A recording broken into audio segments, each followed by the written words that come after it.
Hey, what is going on? You know, it's your boy Ace of Cross Culture. We coming at you with ATAS episode number 76. Yeah. All right. So we're going to jump into the episode today. But before we get too deep into the subject matter, we got to throw it over to my co-host. Go ahead. Hit him off real quick. There it is. It's your boy Tipsy Japan back with another episode of ATAS across time and space. It's good to be back. Hey. And have water in my cup. It's water, folks. Oh, it's water. Okay. Yeah. The living water. Well, this morning I had a cappuccino and a coffee. Oh. Both before 10 o'clock. Both. So. Dang. So I'm gonna go with water for now. You got heart palpitations? Yo, look, big shout out to Water Pulse Laser. First comment actually came before the show went live. Oh. So so we got look. Boom. Commenting on the title. Oh, okay. No. What's the soup du jour today? Soup du jour. You in soup du jour. I think that you took French or all of what, 3 years? I meant the suit du jour. Suit du jour? Oh, calm down. Oh, yeah. The suit du jour. Okay. Post is listening on the podcast. I'm wearing a suit today, so that's why, we were on our Kudofin down at Kaihi Makahari this morning from 9 to 10 o'clock. Very big business meeting about financial literacy. Check us out over on TPC Japan if you need to learn more. Delicious. All right. So we're going to jump right into it. We are looking at Disrupting the Game from the Bronx to the Top of Nintendo by Reggie Fils-Aimé, Chapter 8. This is a pretty short chapter. I've started actually listening to him double time because he talks a little slower, but for me it's like, all right, if I could speed this up just a little bit. So I'm listening to it. No, not double time. I think just 1.5. 1.5. There you go. It's about time. Join the club. No. When listening to audiobooks, even when watching YouTube, it may be something I'm really into on YouTube, but I'm looking at it to study and learn something from it. Like I'm edutainment. But infotainment, edutainment. Yeah, edutainment is both, right? Info is just you're gonna give me some info. I'm looking to learn something from it. All right. Okay. And the way that works, hey, you turn up the speed and pause it when you find something that was interesting, but you can't have all my time. All right.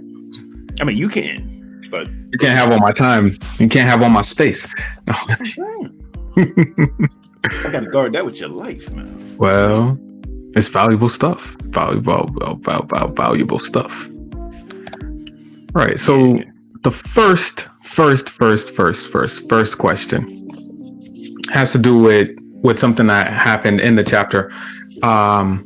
Reggie actually had to say goodbye to one of his mentors, and it was a kind of a bittersweet thing because, of course, the mentor is going on to bigger and better things, but. Reggie, at that point, wasn't going to have access to the mentor. So that's the first question. Have you ever had to say goodbye to a mentor? A mentor? Well, we talked about this in the past. A mentor, we did. Someone that you actually say, I'd like you to be my mentor. And I thought you were gonna bring that up again. And I would. have you ever had to say goodbye to a role model? A role model? A role model. So I was saying mentor to kind of close the psychic distance. Somebody that was really close to you, who you looked up to, and then something happened. Yeah. But I guess role model kind of fits the bill. So. I hope it would. Now, this is a question for the audience too. All right, it's a question for the audience too. So I'm not gonna, I don't want to shut it down. But for me, the role models, most of the folks that I would consider a role model are dead. which means that he just took a sip. I thought that Yo. was no. Like the people who like I'd like to emulate their life. Mhm. Most of them have done other things and they've gone on to the other side. Let's see. So I didn't have them close enough to just like let me just milk this cow for all it's worth, unfortunately. And as a result, I'm the narcissist. No, Oh wow. as a result, like I'm okay with emulating or trying to take on things from those who have passed away. It's not so much to me that the person has to be alive. And if you learn from people who have passed, or learn from their autobiography, learn from their biography, learn from what other people have said about them through video casts and podcasts, something like this, then you can still learn from those people, and you never really have to say goodbye. Now, I'm not getting into the whole like ancestry kind of thing that's out there now, and it's really kind of spreading, but there are things to be learned from those who have passed, and some of that is woven into your own DNA too. So that's my answer. You don't really have to say goodbye to those who are already gone. I mean, I guess that's true because they've already gone. You know, how do you say goodbye to somebody that's already gone? I mean, there's plenty of role models that have died before we were born. Mm-hmm. You know, one that comes to mind is Martin Luther King Jr. You know, and that's the thing. We don't have to. They don't have to be alive for us to learn from them. Mm-hmm. The Bible is full of dead people. Yes, yeah. Look at Elisha. look at Elisha, and then look what Jesus said. You know, what do you want? And Jesus didn't say it like. What do you want like that? That's what he said. He said not in those words. And like, all right, the woman with the oil in 2 Kings, you know what I'm talking about? Yeah, this widow with oil. She comes up to Elisha and she's screaming, I have nothing. My husband is passed and my sons and I have nothing, you know. I thought it was the other way around. Elisha went to her and asked her to make bread. And No, not that one. Not that one. Oh, okay. Right. This one came to Elisha. To him. Like, hey, okay. You know, I ain't got nothing. And he said, what do you want? Tell me what you have in your house. And she said, we have nothing. And then there's a little pause, and then except oil. He said, all right, go ahead and ask the people in the neighborhood for jars and put the oil in the jars, and your son will be able to live off of that. And she did exactly what he said, and she had all this money after. It's like, okay, well, I guess you had something, huh? So she had faith. Now my point with that though, is that later on in Matthew, Jesus said the same thing. What do you want? And wow. Same exact words, you know. And the person said, you know, I want my sight. Like this old man, he's like, you know, I want my sight. Let it be done unto you as you have had faith. Like bam, and put his hands on him and had faith. Like he had his eyesight. All right, but the same words, the same exact words were used. So I don't know if Elisha was one of Jesus's role models or if it was like a predetermined incarnation kind of thing. I don't know what's going on, but it's the same words. What do you want with the belt? What do you want? Oh, look, let me throw that one up on the screen real fast, cause yo. All right. Yo. What do you want? Get up! You better get up on my face. Look, I thought you were gonna say, I thought you were gonna mirror it with Jesus' first miracle. Okay. Because he says something extremely close to that to his own mother. Yeah. Like, woman, it's not my time yet. Woman, what do you want? It's not my time yet. Yeah, like, jeez. Yeah. Yeah. And but she told him what they wanted. Yeah, it's like just do whatever he says, and then it's like, okay, fine, get all of these vessels, fill them, and we're gonna make some wine. Yep, that sounds familiar. And those folks that had said that stuff were already passed. So, Oh yeah. We can learn a lot from the people that came before us, whether it be our parents, whether it be those who are quote quote far from us, but just like us. Those role models that we haven't seen before. They've made mistakes before we even spoke. So the best thing that you can do is learn from the mistakes of others, so that you don't have to make those mistakes yourself. There you go. Just saying. There you go. And then be able to say goodbye to them too. Now, this is like the mistakes or the people? The people in a sense that you don't want to like worship them, kind of thing. Like, oh, my whole life is is not an imitation, but not a simulation. What's the word I'm looking for? But my whole life is an like homage. Yeah, it's like your whole life is an homage to one person. To this person. That's too much. It's too much. The roles, I'm gonna go deep on this, but the roles themselves do not change, but our need for those roles do change. When you look at Naomi Osaka's her coach that helped her become a champion, it's not the same coach that she needs once she has become the champion. It's like you need a different type of coach or role model. It's a different role that needs to be filled in your life. And at that time, you need to be able to say goodbye to that person. I see. Living or dead. So we're talking about people in the past, right? And for a lot of us, we have to self-evaluate. You got to take that time to reflect. It's a very important thing. And if you, shameless plug here, but I just put out a TikTok on time talking about reflecting. And it's very important to take that time to reflect, because you will find out if you are backwards compatible. Oh, there it is. Are you backwards compatible?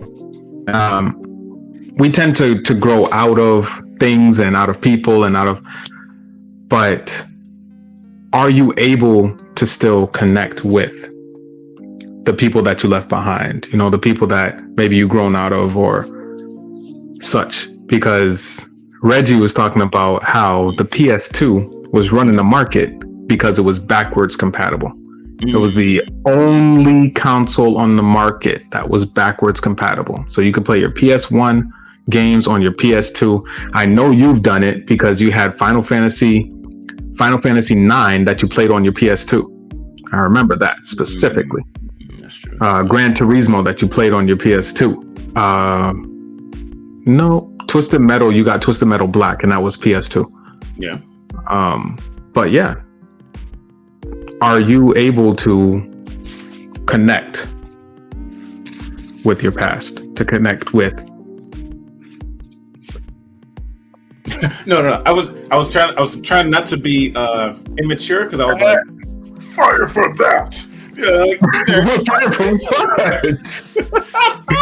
Too loud. That was the first thing I was thinking. But I was like, be mature. Don't say it. So, am I able to connect with my past? Connect with things and or people from your past? Or are you kind of like a snake that sheds its skin? Oh, well, that's done away with. Never going back there. That's the thing. We can't go back. We cannot go back. The people in the past are not in the past. There is no past behind us. So those people grew too. The people that I experienced at some point, they have grown in their own individual way. Am I compatible with them and their current state? In their current state, yeah. Some, yes. Some, okay. No. I was talking about that this morning. Like, because we're looking to add people to the Kudofin network, right? And Kudofin, what it's all about is financial literacy, making investments, in Japan in this space. But it's not that everybody that comes here is always in that space. It's folks that you've become acquainted with or you drank with, and they may have been there for a day. They may have been there for a season. It's not that everybody's going to be with you for life, though, and it's not that everybody needs to be. So you have to be able to recognize who people are, and if you ask them to come back into your life now, you may need to cultivate that relationship and find new connections. Because, frankly, my hardware right now is not compatible with someone who's stuck in the past. I feel you.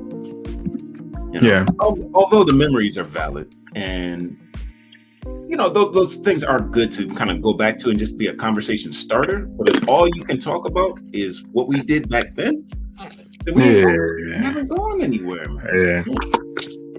It's not gonna work. It's not gonna work. Yeah. I mean, you become an adult. Yeah. You do have to talk about grown people things, You got to talk about grown people things. You got to talk about big boy things, boss. Chill. All of that. Oh man. Look. It's just when you gotta talk about back pain, man. Oh no. Yeah, I want to just gotta stop talking like they're just all spry and running around and doing all this. Nah, man. Back pain is a real thing. I could connect one of my students yesterday. We were able to connect for 45 minutes talking about back pain and how to deal with that. What you put into your routine, different stretches. Do you do your stretches after eating or before eating, first thing in the morning? Like this is very pertinent now. All right, this is forward thinking for reality, because the eyes are in the front. That's what we're looking at. Yeah, I mean, it's when you grow, you have to start thinking about different things. When you get your first job, oh well, now I have money, now I have more responsibilities, now I can maybe have some fun, I can pay my own way. Then you have to start thinking about maybe education, furthering your education. You have to think about maybe getting another job. Oh, this one not paying me enough, so cost of living is going up. I got to think about these things. So you get into stocks and bonds and investments and those types of things. And I don't have any investments like that. I make investments in my future, but I'm not stocks and bonds and all of that. But I'll tell you one thing. I look at the market for Android. I look at the market for Microsoft. I look at for Apple. Those are like the big three that I look at. Because those are going to dictate a lot of tech and a lot of the stuff that I'm into. You have Xbox from Microsoft. I'm on an Android phone, and I keep a close eye on Apple because they're competition. Like, am I going to drift that way, or? It's in Japan. It's 80%, 90%. 80%. Yeah, jeez. Of all the smartphones, that's it. That's crazy. If you're not following Apple, if you ain't got the Apple riding that wave, then all the things that they experience in their ecosystem are not for you. That's right. It's really serious. I'm just saying, Android has 80% of the world market. That's good. Because it's one competitor versus so many that use Android. So it's like the lower, at Telus, the what is it, ZTE, all of those phones, they're running Android. Okay. But they're just not flagship devices. Right. Apple, Tesla, and AI. But which AI are you looking at? Because I mean, there's so many different companies coming up with AI everything. Yeah, I don't look at Tesla like that. I'm looking at Polestar. I'm looking at what's the other one? There's a couple other electric car companies. I look at Toyota too, because I know that they have all the electric stuff in Japan. I'm just like, yo, bro, they bought over one car in America, and you can't even pronounce it. It's like a designation. It's not a name. It's like the BX4Z something. I was like, what y'all doing? This is what Toyota did? Yeah. That's their all electric is B4ZX. Man, I know Nissan Leaf. Right? The Leaf. I know the Toyota Prius. The Prius, yeah, but that's hybrid. That's a hybrid, and that's why Toyota's kind of behind in the game. Like they don't have an all electric option. You look at Tesla, all their whole supercharger network, and now Ford is adapting their system so that they can use Tesla's network. GM is They are. It's the other way around. It's the other way around because Tesla already had the supercharger network, and what they did is they started putting adapters on their superchargers. So it's not anything that Ford or GM is doing. It's literally Tesla putting a clip on. Oh, are you trying to charge a Tesla? Yes. Okay, then it would just come out without the adapter. Okay, are you trying to charge a vehicle that's not a Tesla? It would come out with that adapter. So making it compatible. Yeah. So Tesla's doing it. It's not anything on nice Ford or GM. Yeah, it's very nice, but I mean, they want the money. You're gonna have to go and pay. I mean, it's like the whole network. Yeah, I mean, Tesla has a proper network there. Definitely. Yeah, they're winning. They are winning. Oh man, we can go back and forth on this one. Tesla is good, but Elon is too Tony Stark, smoking weed, his political alliances. Yeah, you're a little crazy there, a little crazy. He's also saying that Tesla trucks will be a game changer if it ever comes out. Are you talking about the Cybertruck, or are you talking about the semi? Cybertruck. Because the Cybertruck is one thing, but they have a semi that they also marketed at the same time. So that would change.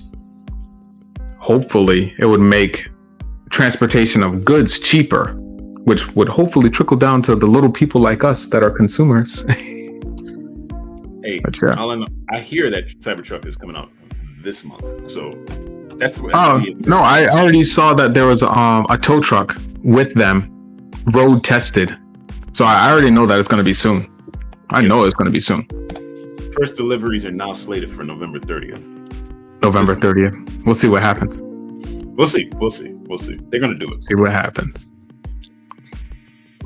Oh man. So we're talking about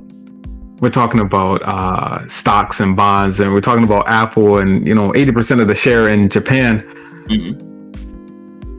Sometimes they be getting us for, oh yeah, green bubble this and green bubble that, and Android, if I send you a picture, it's not gonna be great quality. All of this foolishness. But is it worth going against the grain at work specifically? I want to talk about work first. Maybe then we can expand, but I want to talk about work because Reggie, in this chapter, he was talking about how he was at VH1 and he didn't have that influence that he wanted to have. Then he went over to Nintendo and he's having a talk with Iwata like, hey, the competitors are doing this. Like, what's Nintendo gonna do going forward? Like, it looked like we're behind. Like, I want to make sure I have job security. Right. It makes sense. Does it make sense to go against the grain at work? Like, you have to use your best judgment at the end of the day. There's grassroots change that's hoped for, and there's top-down change that's needed sometimes. And a company, if the company has a good leader in place, then that leader is going to inspire from the top down, to come on this way. If it has good management in place and good training in place, then the grassroots folks are going to say, okay, well, what they're asking us to do makes sense, and they're fair company. Let's do our part, right? But if those two don't necessarily match up, and you find yourself right in the middle of leadership that might not be getting the message out there, or grassroots that everybody's saying, we want this change, and it's not the same thing as what the top is saying, you may find yourself in a hard position. You got to make the right judgment call. And usually the right judgment call is not listening to the people that are under you. right? Like, I mean, listening to them is important, but also making sure it's clear to them that this is the direction that the company is going and there's a good reason for it. If you don't know for sure that it's a good reason, you better ask your questions. All right. Why are you doing it this way? Why are you telling me that I got to tell these folks to do it this way? Okay, I can see the value in that. Let's go for it. I see. But if there isn't a clear message from the top and it isn't concrete and it doesn't make sense, if it's not specific, measurable, achievable, realistic, and has a good time-bound thing onto it, SMART goals that we talked about last time, yeah, then you gotta help them define it. All right.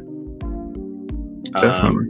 And at that point, yeah, I mean, you could go against the grain to all the people that you're talking to under that you're trying to bring them in that direction, and change the direction of the grain. All right, you gotta make that shift. Yeah, I agree. I know that there's always talk at our company, like, oh, if you have an idea, don't be afraid to bring it up. It's like, we brought up ideas before, and it just like, it gets to management, and then it gets to the top, and then the top just smacks it down. It's like, whoa. But I'm talking like, you have. I'm talking. Do I have enough grit? No, it's not green at that point. No grit. No, to take the hits and still propose it. And I'm talking about. Yeah, that's grit. That's not grain at all. That's like, yeah, I'm already going against it. I'm like, okay, this is non-conventional, but it might work. It's like, nah, it's not gonna work. Okay, I'm still gonna be presenting it because you just said no. Well, we don't want to versus we have a reason. Well, I am proposing this is not enough usually. We are proposing it. Like, you have to have numbers. Yeah, people behind you, yeah. Yeah, man. It's got to be enough people that are willing to continue to raise their hand with good reason.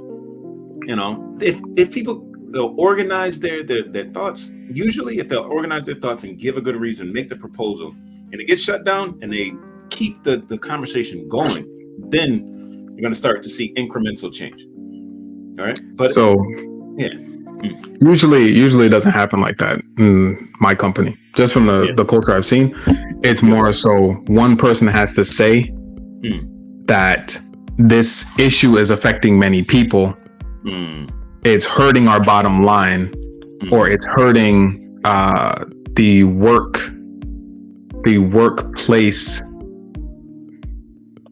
chemistry, for lack of a better term. Then they'll, okay, well, let's look into it. But I mean, is that one person, that representative, does he have the support of those behind him? Like, people are saying, no, not usually. They have to be able to bring it up and then say, this is what I've seen, this is what's happening. But it doesn't have to be like a petition signed or anything like that. You just have to come with enough evidence, because we've been saying for a long time, we need to get away from like paper files. We have a bunch of paper files for each one of our clients. We have paper files. The company as a whole is still using paper files, but my section is shifting towards digital. Okay. Just because it's easier for us to communicate with the other agencies that we need to communicate with. Everybody has access to this web client to be able to see, versus us having to dig up the file, open it up. It was this day at this time. No, you want to see what's happening with your client? We share a client. You already see it there. Boom, perfect. All right, so the change has come then. Well, that's one change, but that took 3 years. It takes time. That's what I'm saying. That's you gotta have the grit. Right. But I mean, like, your section isn't just you alone. It's all, this doesn't make sense. It doesn't make sense. Just keep. You gotta have grit together. All right. Yeah. That's my point. I mean, what you gotta do is just stay focused, keep at it, and hopefully something will break your way. you're not always going to see the clear ending, and that's a question that I wanted to bring up before, but we are nearing our time to be done. And we'll respect everybody's time. Was it a homework question or something? What's the homework question? No. I mean, it was just something, a subject that I wanted to bring up during the show.